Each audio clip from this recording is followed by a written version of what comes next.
হাতে গিয়ে দিন।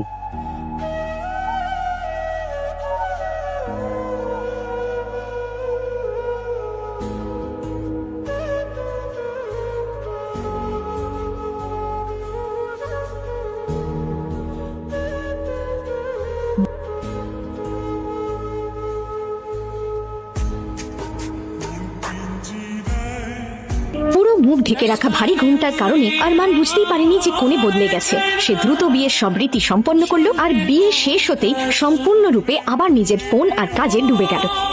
যখন শহরের সবচেয়ে বিখ্যাত এবং ধনী উত্তরাধিকারী আরমান সিংঘানিয়া তার নতুন বউ আস্থাকে নিয়ে নিজের বাড়ির দরজায় এসে পৌঁছালো, তখন আশেপাশের মহিলারা নিজেদের মধ্যে ফিসফিস করা শুরু করলো। আরমান সিংঘানিয়া বিয়ে করে নিল? ও তো মেয়েদের সহ্যই করতে পারে না, তাই না? আরে আস্তে বলো, যদিও শুনতে পায় না তাহলে তোমার রক্ষে নেই। আর কার কার মুখ বন্ধ করাবে এই পাগল সিংঘানিয়া? গোটা শহর ওর সত্যিটা কিন্তু জানে।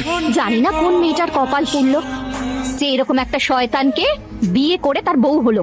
শুনতে পাচ্ছি আমি, কানে কালা নই। সবাই জানতো যে আরমান মেয়েদের প্রতি ভীষণ ঘৃণা পোষণ করত, আর এই ঘৃণা থেকেই এমন গুজবও ছড়িয়েছিল যে আরমান সিংঘানিয়া মেয়েদের নয় বরং ছেলেদের পছন্দ করে। সামনে আছে বলে যা খুশি তাই বলবে। তোমরা জানো তো আমি কে, আর আমি কি করতে পারি তা নিশ্চয়ই তোমরা জানো।